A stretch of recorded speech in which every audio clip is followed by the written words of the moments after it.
Señor les bendiga. ¿Cuántos podemos dar un fuerte gloria a Dios, hermanos? Hermanos, es el primer día de la semana y nos llena de mucha alegría estar en la casa del Señor. ¿Están felices de estar acá, hermanos?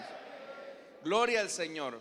Les invito, hermanos, a ponerse en pie. Vamos a abrir la Biblia en el libro de Éxodo, capítulo 32.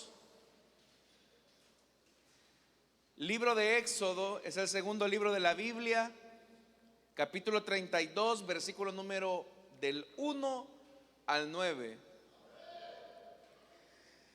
La palabra de Dios nos dice en Éxodo capítulo 32, versículo del 1 al 9: al ver los israelitas que Moisés tardaba en bajar del monte, fueron a reunirse con Aarón y le dijeron: tienes que hacernos dioses que marchen al frente de nosotros, porque a ese Moisés que nos sacó de Egipto no sabemos qué pudo haberle pasado. Aarón le respondió: quítenles a sus mujeres los aretes de oro y también a sus hijos e hijas y tráiganmelos. Todos los israelitas se quitaron los aretes de oro que llevaban puestos y se los llevaron a Aarón, quien los recibió y los fundió. Luego cinceló el oro fundido e hizo un ídolo en forma de becerro. Entonces exclamó el pueblo: Israel, aquí tienes a tu Dios que te sacó de Egipto. Cuando Aarón vio esto, construyó un altar enfrente del becerro y anunció: mañana haremos fiesta en honor del Señor. En efecto, al día siguiente los israelitas madrugaron y presentaron holocaustos y sacrificios de comunión. Luego el pueblo se sentó a comer y a beber y se entregó al desenfreno. Entonces el Señor le dijo a Moisés: baja, porque ya se ha corrompido el pueblo que sacaste de Egipto. Demasiado pronto se han apartado del camino que les ordené seguir, pues no solo han fundido oro y se han hecho un ídolo en forma de becerro, sino que se han inclinado ante él, le han ofrecido sacrificios y han declarado: Israel, aquí tienes a tu Dios que te sacó de Egipto. Ya me he dado cuenta de que este es un pueblo terco, añadió el Señor dirigiéndose a Moisés. Amén, hasta ahí dejamos la lectura. Hermanos, pueden sentarse por favor esta mañana.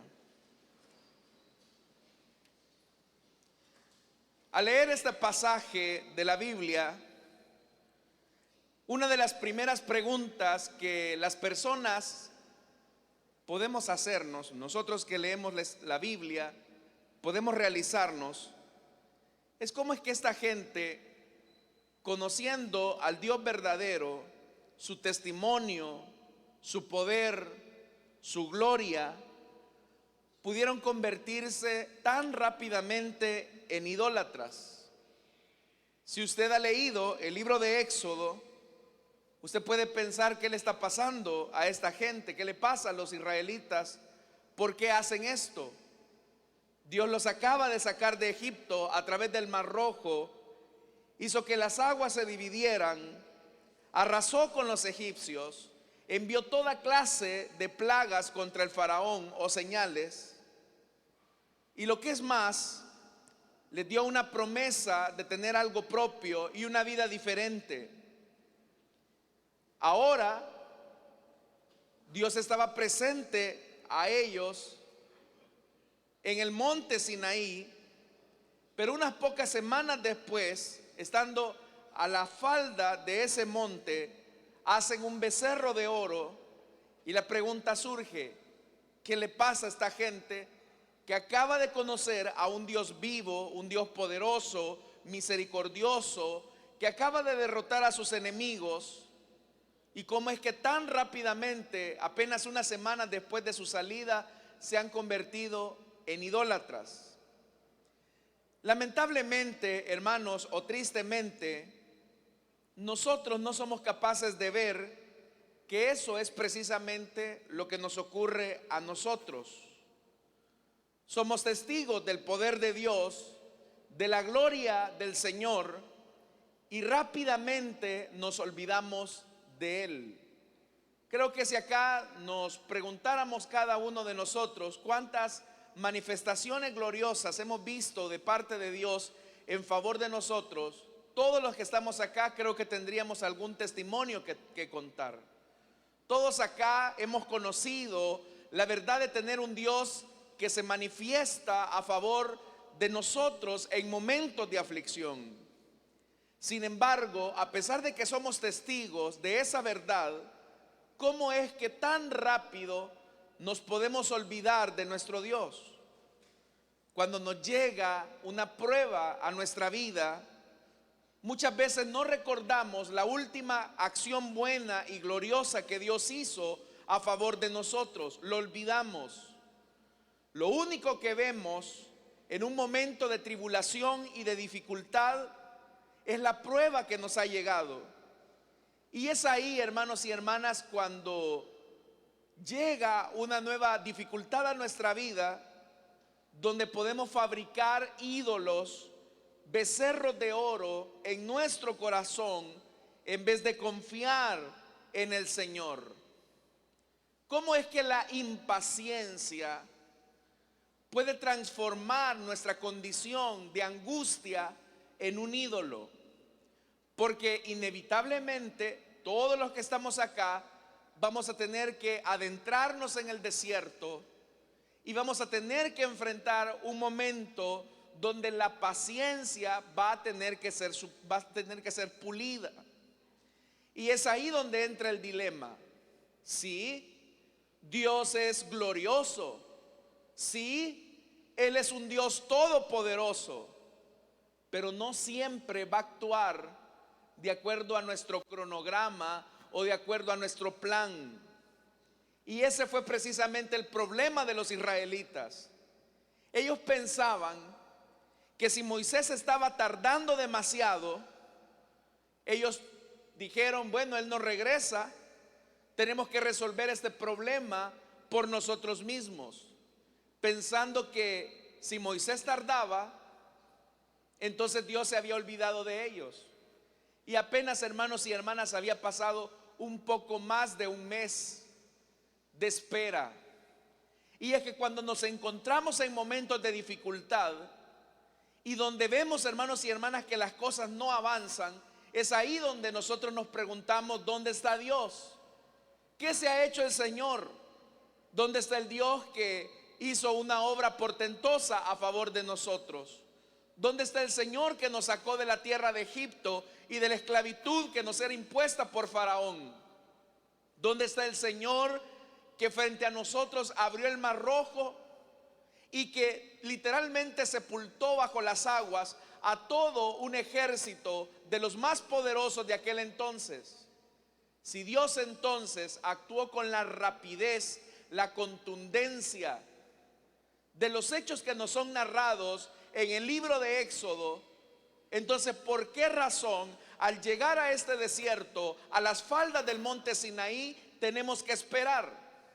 ¿No sería lo más lógico que si Dios nos ha prometido una tierra donde fluye leche y miel, el Señor pise a fondo el acelerador y nos conduzca hacia lo que Él ha prometido? Incluso a veces hasta el razonamiento puede llegar a ser, si Dios es todopoderoso, solo basta con que el Señor actúe a favor de nosotros y la realidad va a cambiar. Pero es que cuando estamos en los momentos de desierto, mis estimados hermanos, es donde la paciencia tendrá que ser pulida. Y ese fue el problema de los israelitas. Pero no solamente es el problema de los israelitas que construyeron un becerro de oro a las faldas o al pie del monte Sinaí, sino que también nosotros luchamos con nuestros planes.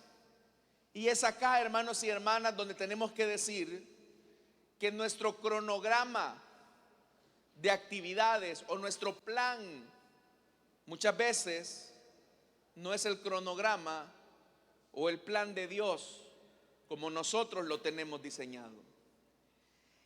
Y cuando Dios no camina a nuestro ritmo, cuando Dios no actúa como nosotros quisiéramos, la tendencia del ser humano es a buscar un ídolo, es construir un ídolo. La tendencia del ser humano es a buscar algo sobre lo que tengamos control, aunque eso no nos ayude mucho en nuestros momentos de desierto o en esos lugares donde estamos detenidos. La tendencia del ser humano es que si buscamos algo sobre lo cual tenemos control, de alguna manera eso nos genera a nosotros una actitud de confianza. Pero cuando las cosas salen de nuestro control, cuando las situaciones, hermanos y hermanas, escapan de nuestras posibilidades, es cuando la impaciencia comienza a tomar control de nuestro corazón y eso se convierte como en la fábrica ideal para hacer ídolos. Me llama mucho la atención lo que dice el versículo 1 con el que comenzamos la lectura. Oiga esto: al ver los israelitas que Moisés tardaba en bajar del monte, fueron a reunirse con Aarón y le dijeron: tienes que hacernos dioses que marchen al frente de nosotros, porque a ese Moisés que nos sacó de Egipto no sabemos qué pudo haberle pasado. Hay algo, hermanos, que tenemos que entender de Dios. Y quiero que por favor me escuche con esto. Hay algo muy impredecible en Dios que no nos gusta. Hay ciertas áreas impredecibles de Dios que no nos gusta. Por supuesto, no quiero sugerir que como nosotros Él no sea una persona confiable, sino que más bien lo que sucede es que Dios no nos revela a nosotros completamente lo que Él va a hacer, cómo lo va a hacer, en qué momento y en qué circunstancia. En ese sentido, Dios es impredecible porque no sabemos cómo Dios va a actuar, no sabemos de qué manera lo va a hacer. Lo que nosotros sí sabemos, y somos testigos de eso, es que sabemos lo que Dios hizo en la última vez, sabemos lo que Dios hizo a nuestro favor en un momento específico en el pasado. Y el problema nuestro es que suponemos que de la misma forma en que Dios actuó en nuestro pasado, Él tiene que trabajar de la misma forma en nuestro tiempo presente. Y es ahí donde nuestro cronograma no coincide con el plan de Dios. Porque Israel venía acostumbrado a ver una señal tras señal, manifestación de Dios tras otra, y todo eso iba caminando demasiado rápido. Son esos momentos en los que sentimos que Dios va con toda fuerza, con todo poder, a toda velocidad. Lo lógico sería que en la medida en que Dios va aumentando la velocidad, eso nos acerque más al cumplimiento de su promesa. Pero nos damos cuenta cuando llegamos al monte Sinaí que las cosas se detienen. Y pasa un día, 2 días, 1 semana, 2 semanas, 3 semanas, 4 semanas y nada se mueve. El agua comienza a escasear, la comida comienza a escasear, el ánimo y el humor de las personas comienza a cambiar. Y es ahí donde nos preguntamos: Dios, ¿dónde estás? Si veníamos acostumbrados a ver tu gloria, a ver tu poder de una manera contundente, específica, ¿cómo es que ahora estamos detenidos en la nada, en medio del desierto? Y el que nos sacó de Egipto, nuestro líder, no aparece.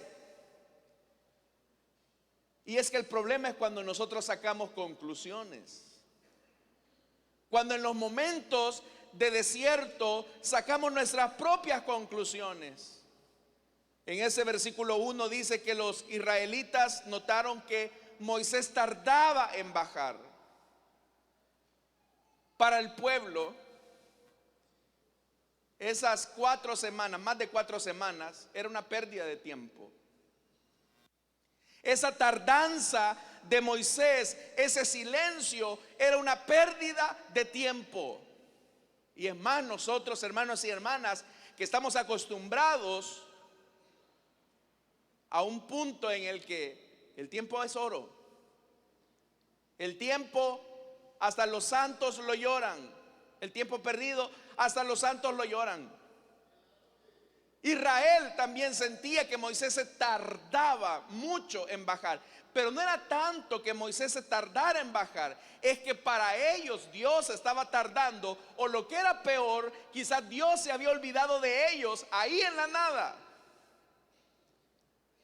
Y como cuando las cosas no se mueven y salen de control, es ahí donde comenzamos, donde la impaciencia nos lleva a fabricar nuestros propios ídolos. Si hay un aspecto, hermanos y hermanas, que tenemos que considerar, es que nuestra impaciencia en los momentos de desierto es una fábrica ideal de ídolos. Y por eso es que este pueblo, de manera impaciente, dice ese versículo 1, fueron a reunirse con Aarón. Algo hay que hacer, hay que movernos. No podemos estar acá inertes sin hacer nada. Y el pueblo comenzó a ejercer presión sobre el hermano de Moisés, Aarón. Y esa presión, hermanos y hermanas, es a la que continuamente nosotros nos vemos expuestos cuando las cosas se detienen, cuando el reloj se para. Especialmente cuando estamos acostumbrados en la vida a ir así. Cuando estamos, hermanos y hermanas, acostumbrados a las carreras cotidianas de la vida, cuando Dios de repente pone un freno, es donde nos sentimos incómodos. Porque estamos acostumbrados a que Dios actúe a nuestra forma, en nuestro tiempo y de la forma en que lo conocemos. Y muchas veces no es así. Dios nos pega un frenazo. Es más, usted es consciente de esto. Hace 2 años, Dios a toda la humanidad, creyentes e incrédulos, nos puso un frenazo. Nos frenó completamente. Y yo no sé qué sintió usted en esos días en los que usted estuvo confinado en su casa. Hubo personas que, yo todavía recuerdo algunos, tal vez se sentirán identificados. Bueno, hoy voy a descansar un poquito más porque no iré a trabajar. Y resulta ser que en la madrugada no dormían. Yo no sé si le pasó a usted eso. Algunos quizás dijeron, bueno, hoy que estamos en confinamiento, voy a hacer ejercicio para que cuando regrese a trabajar todos digan, wow, adelgazaste. Pero no, ¿verdad? Cuando nos volvieron a ver es, wow, engordaste.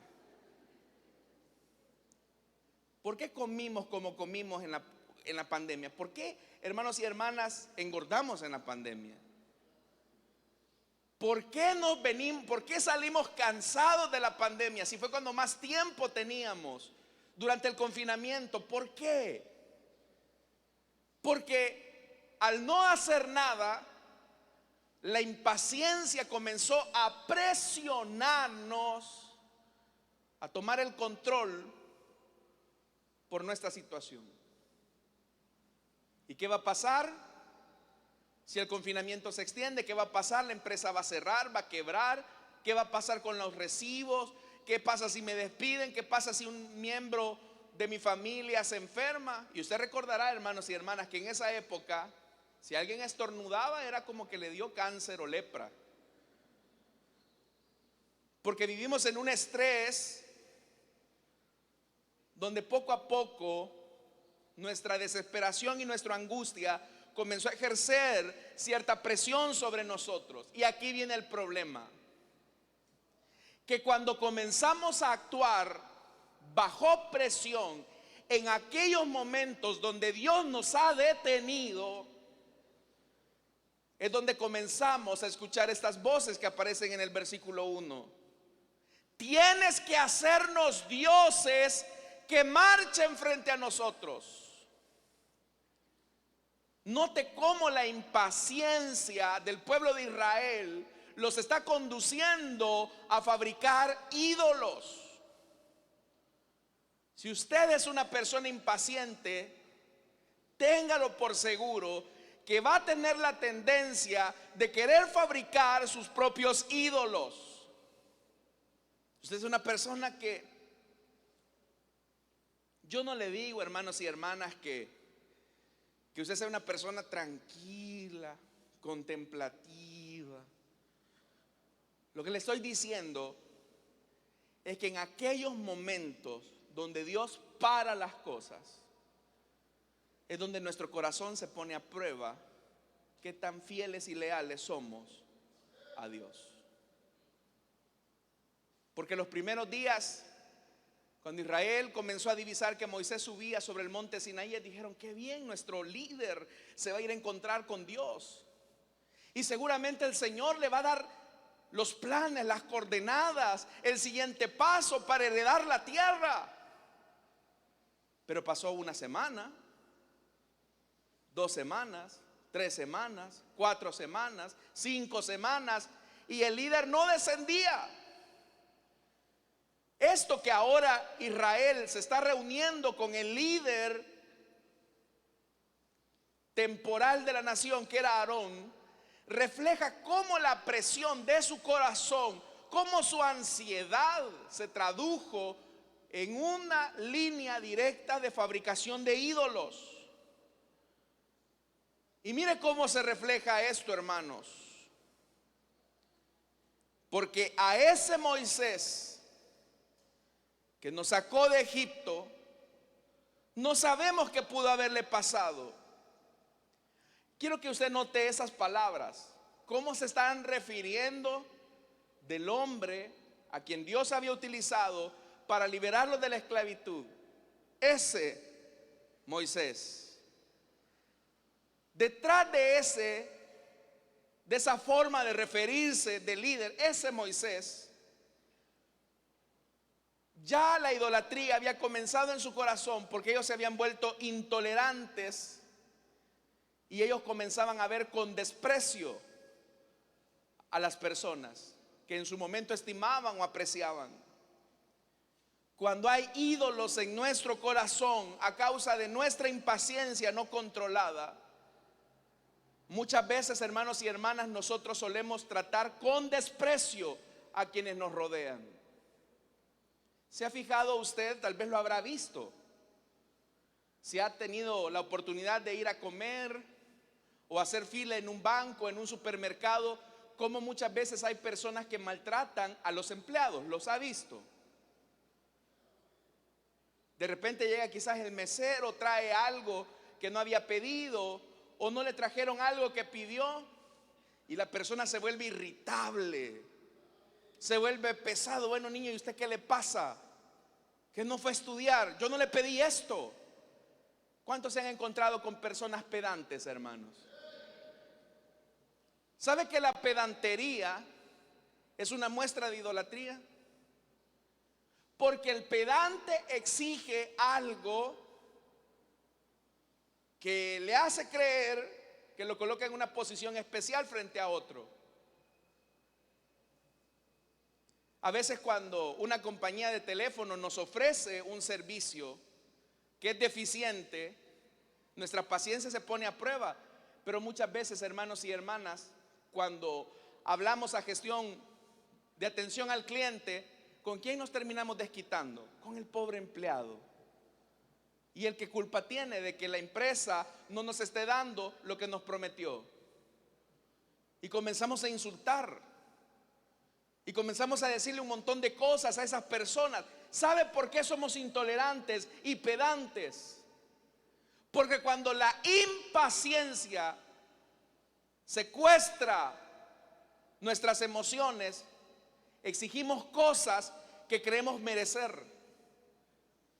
Hermano, pero si yo estoy pagando. Pues sí, pero ¿qué culpa tiene esa cajera que usted la trate así? ¿Qué culpa tiene, hermanos y hermanas, su familia, de que haya tenido un problema en su trabajo y usted se venga a desquitar con sus pobres hijos? ¿Qué culpa? ¿Se ha fijado que cuando llega el esposo, verdad, parece tipo Pedro Picapiedra, verdad? Tira la puerta, llega de casualidad quizás Dino o Firulay, ¿verdad? A quererlo saber, andate de aquí, hombre.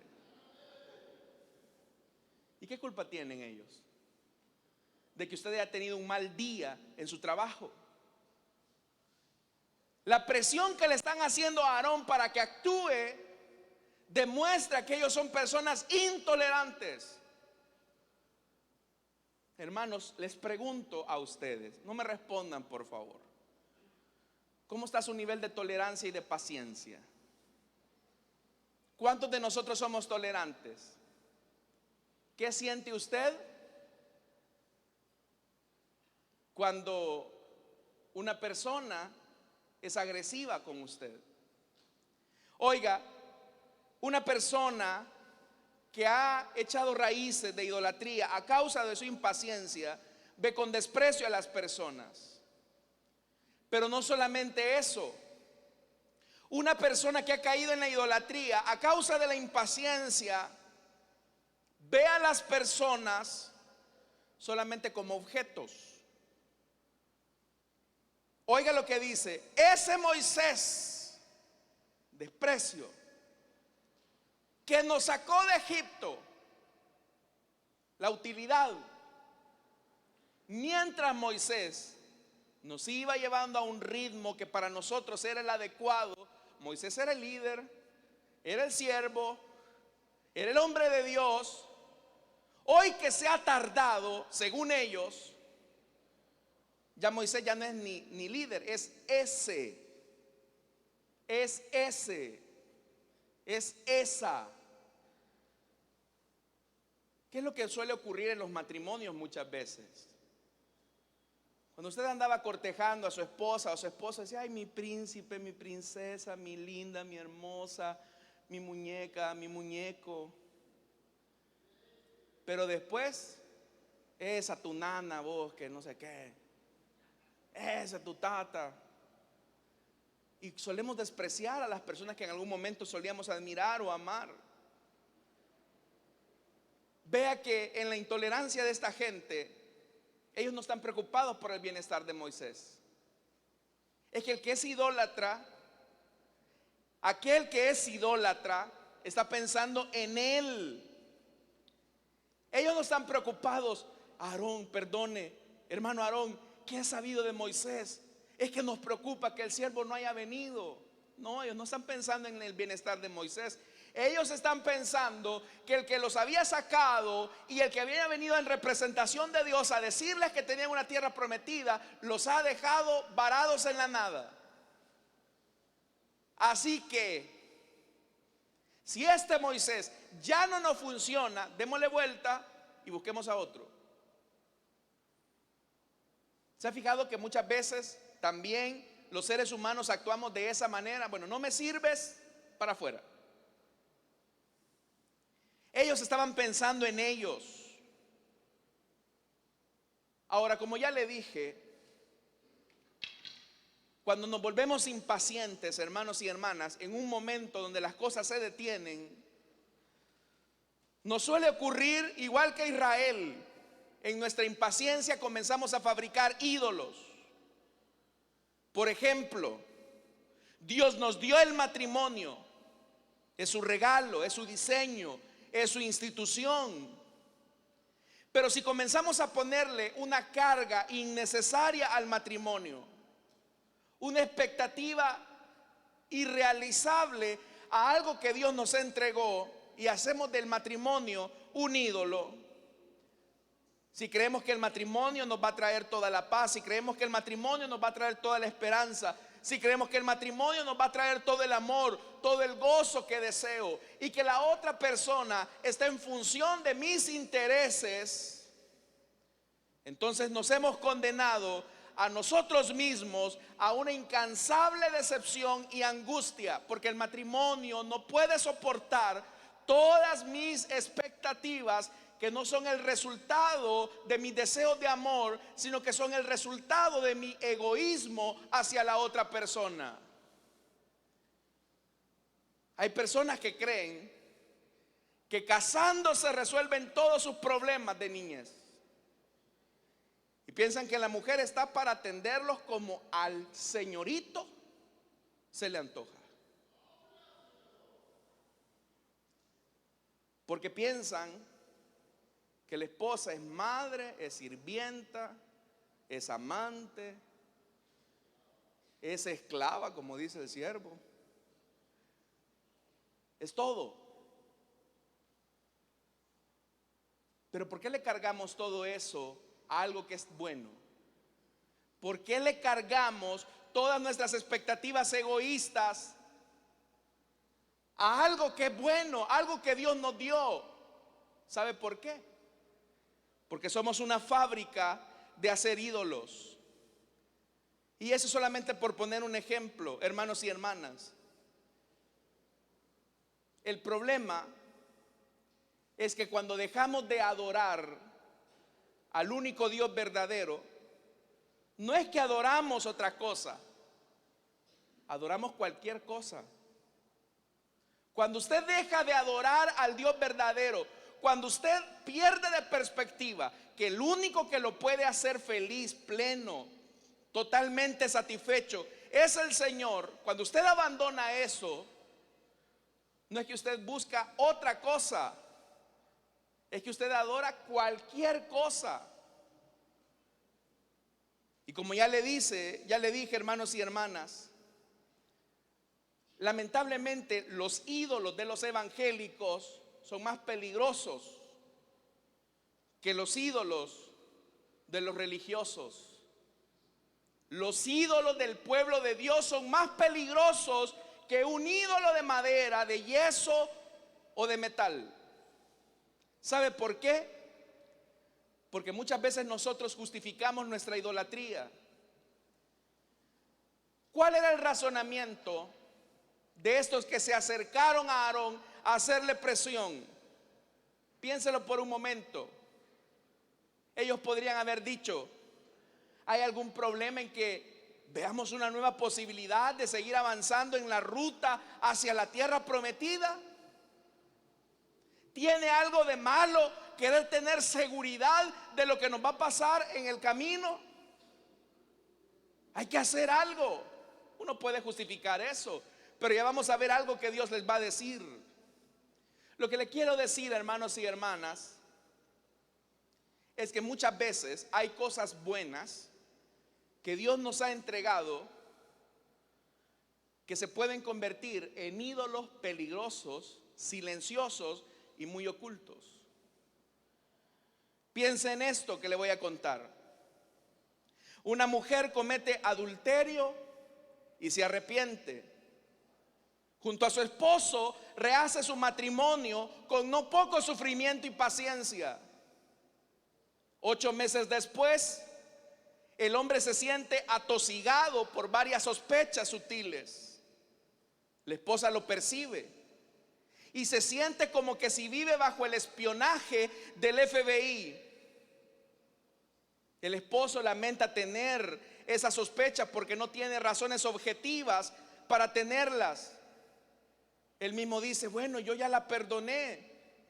Hemos reconstruido nuestro matrimonio.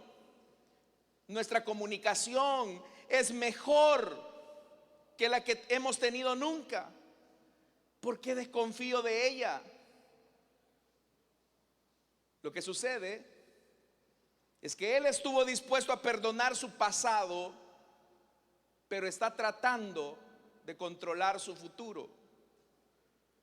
Su preocupación se puede entender de esta forma: quiero estar seguro de que nunca más me va a volver a traicionar. Sin embargo, la exagerada intensidad de su deseo empieza a envenenar la relación. A él lo pone en la situación de evaluar y juzgar a su esposa continuamente en vez de amarla.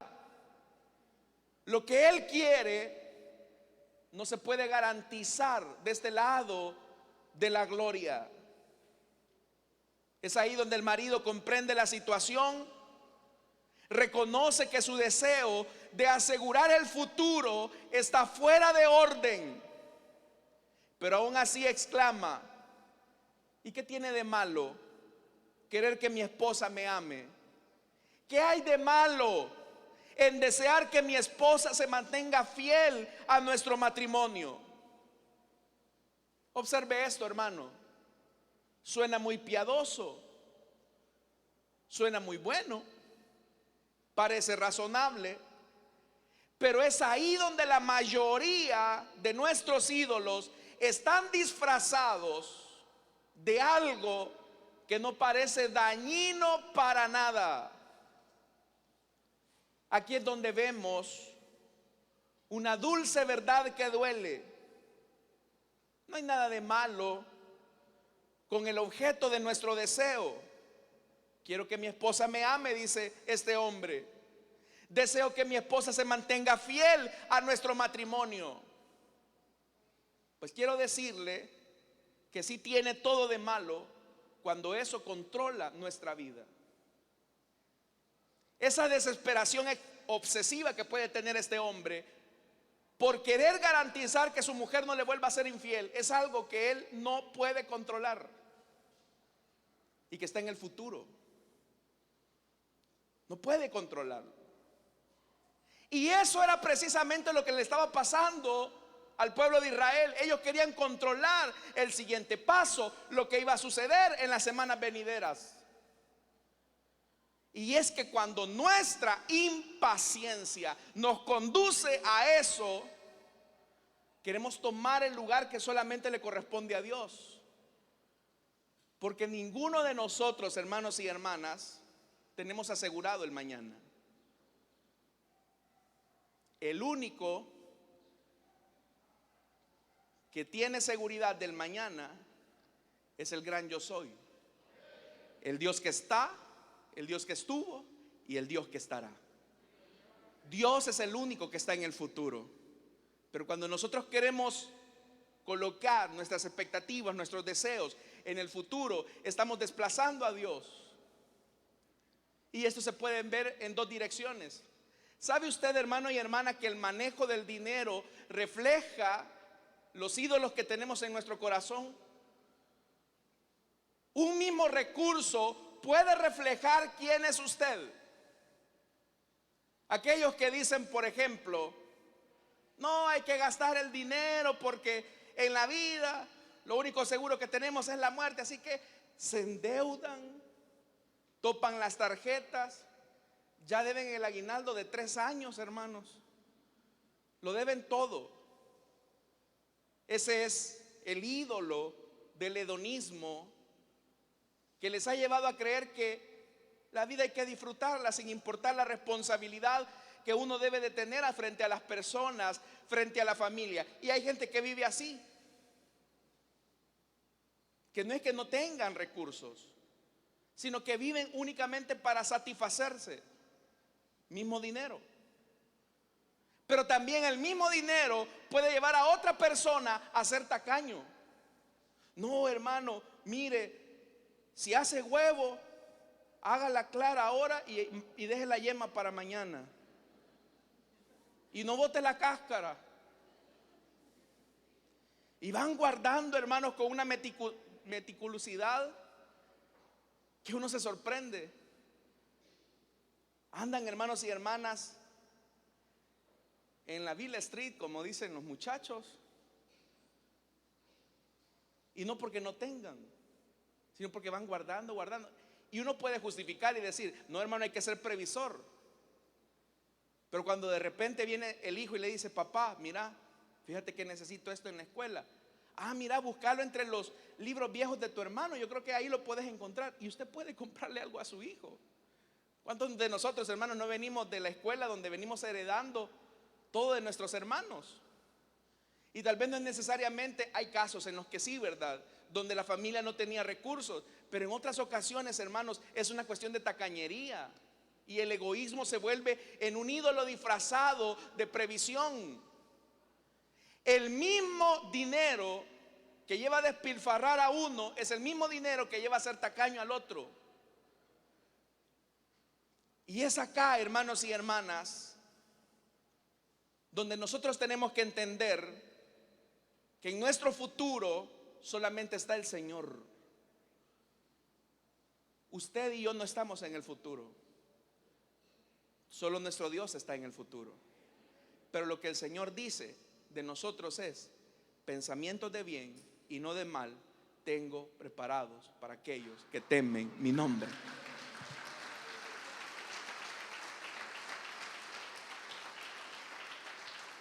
Cuando usted se impacienta, irremediablemente terminará fabricando ídolos. Y vea lo que dice el versículo 6. En efecto, al día siguiente los israelitas madrugaron. Ellos querían tener control del mañana y presentaron holocaustos y sacrificios de comunión. Luego el pueblo se sentó a comer y a beber y se entregó al desenfreno. Oiga, como estaban actuando impacientemente, presionaron a Aarón, siguieron acelerando. Y es que el ídolo es así.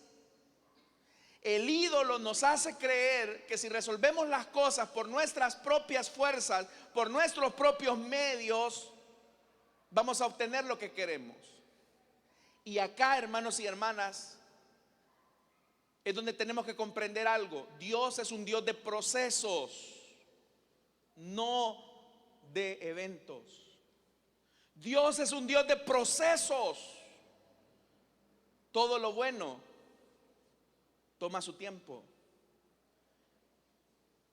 Cuando actuamos entonces en desenfreno a causa de nuestros ídolos y queremos controlar el mañana, nosotros no podemos controlar el mañana, mis estimados hermanos. Es donde nuestra impaciencia se vuelve en un signo de terquedad. Oigan esto, versículo 8 y 9. Demasiado pronto se han apartado del camino que les ordené seguir. Dios les había ordenado. ¿Qué les había ordenado? Esperen. Sean pacientes. Pero dice el verso 8, demasiado pronto se han apartado del camino que les ordené seguir. Pues no solo han fundido oro y se han hecho un ídolo en forma de becerro, sino que vea esto, se han inclinado ante él, le han ofrecido sacrificios y han declarado: Israel, aquí tienes a tu Dios que te sacó de Egipto. Ya se habían olvidado de quién lo sacó. Ya me he dado cuenta de que este pueblo es un pueblo terco. Porque el que es terco, la terquedad, expresa la impaciencia de una persona. Y el problema, hermanos y hermanas, es que nuestra impaciencia nos lleva a desconfiar de Dios. Cuando las cosas se detienen y se paralizan frente a nosotros y vemos que Dios no actúa, nuestra impaciencia nos lleva a desconfiar de Dios y eso nos convierte en idólatras. Fue la impaciencia del deseo la que llevó a nuestros padres, Adán y Eva, a convertirse en idólatras. Usted se recuerda en el libro de Génesis, hermanos, con lo que ya voy terminando. Cada tarde, imagínense esto, hermanos, qué hermoso era. Cada tarde el Señor descendía a su huerto y le enseñaba a Adán y Eva algo de él, algo de la divinidad. Y esas reuniones eran esperadas por el primer matrimonio de la humanidad. Cada tarde el Señor descendía y les revelaba algo de su conocimiento. Pero el día finalizaba y el Señor tenía que irse. Y entonces Adán y Eva, como nuestros niños: Señor, cuéntanos más, vengo mañana. espérenme. Nos reunimos a las 5 de la tarde debajo de este árbol y vamos a platicar algo acerca de mí. No, Señor, mañana, vamos mañana. No, hay que esperar hasta mañana. ¿Por qué no nos cuentas más? Tienen que descansar. Mañana vengo. Y todos los días el hombre tenía que esperar ansiosamente esa plática y esa conversación con Dios. Y ellos comenzaron a reflexionar, porque cada vez que se reunían con Dios, ellos querían seguir aprendiendo más de Dios, saber más de Él. ¿Qué es lo que nos espera en la eternidad, hermanos y hermanas? Saber y conocer más de nuestro Dios. Lo que le quiero decir es que en algún momento apareció la serpiente, símbolo de idolatría. Y el cuestionamiento hacia Eva es con que Dios les ha dicho que no pueden comer de este fruto, de los frutos de este jardín. Y la mujer comienza a entrar en un diálogo. No. No es que Dios nos haya dicho que no podamos comer de todos estos árboles. Es de uno que no tenemos que comer, que es el árbol del conocimiento del bien y del mal. Porque el día que nosotros comamos de él, ciertamente vamos a morir. Así que no podemos. Y viene la serpiente, consciente de esa necesidad que el hombre y la mujer tenían de aprender de Dios, les cambia el discurso.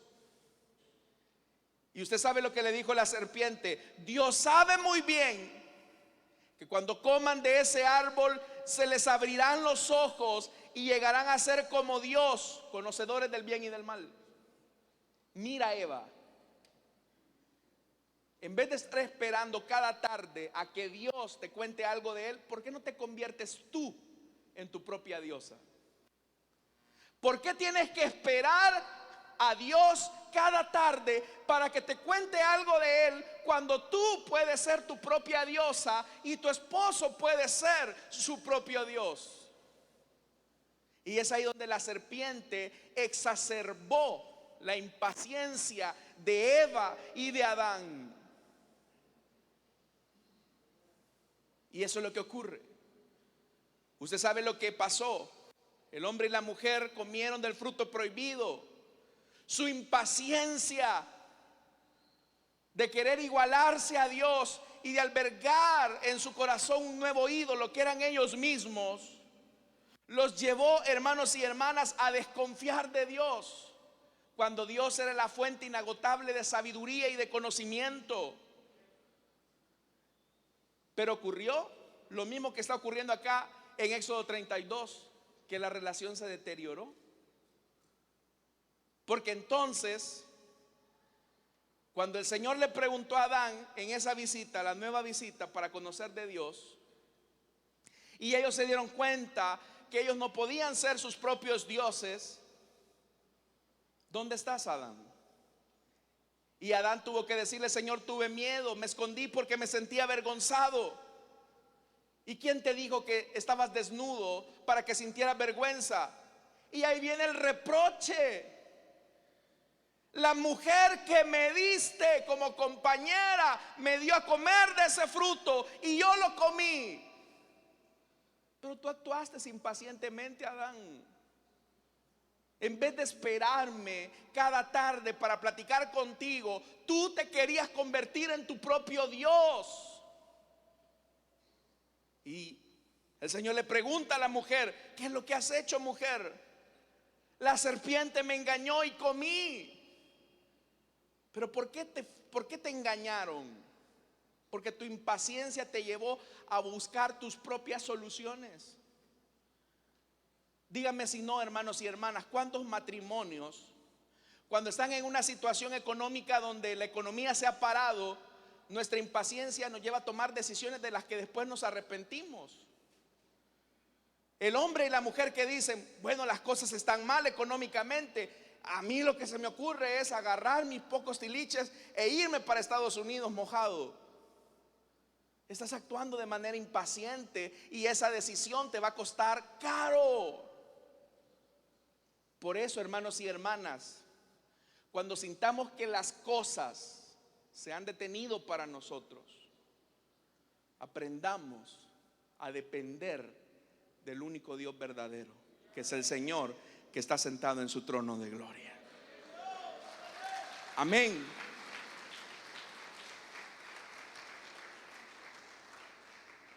Termino con esto.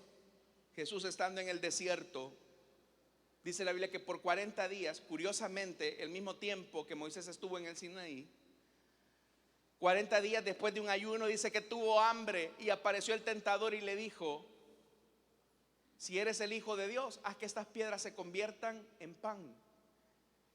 Pero vea las palabras contundentes del Señor: escrito está, no solo de pan vivirá el hombre, sino de toda palabra que sale de la boca de Dios. Él venció, porque Satanás siempre va a querernos convertir en personas impacientes. Impacientes. Y sépalo algo, que cuando la impaciencia esté presionando su corazón, esa impaciencia la va a conducir, o lo puede conducir, a fabricar ídolos, salidas que pretenden controlar su futuro. Pero hermanos y hermanas, nuestro futuro está asegurado en las manos de Dios. Así que lo único que te queda es confiar en que si tu Dios estuvo en el pasado, está contigo en el presente, también tu Dios está en el futuro, y es un mañana de bendición. Dios no te ha dejado detenido en el desierto. Amén, hermanos. Que Dios nos ayude entonces a que cuando las cosas no caminan, aprendamos a esperar en Él. Oremos al Señor. Padre que estás en los cielos, sabemos que muchas veces tú nos llevas a una velocidad que nos sorprende. Pero cuando pensamos que estamos más cerca de llegar a nuestro destino, las cosas se detienen. Y es ahí donde corremos el peligro, como Israel, de que nuestra impaciencia nos conduzca a la idolatría. Porque la impaciencia quiere controlar las cosas que están en el mañana, y en el mañana solamente estás tú. Tu palabra dice: basta cada día con su propio afán. Basta cada día con su propio afán. Esta mañana yo quiero hacer una invitación rápidamente. Si hubiera alguna persona que quiere entregarle su vida a Cristo o que desea reconciliarse,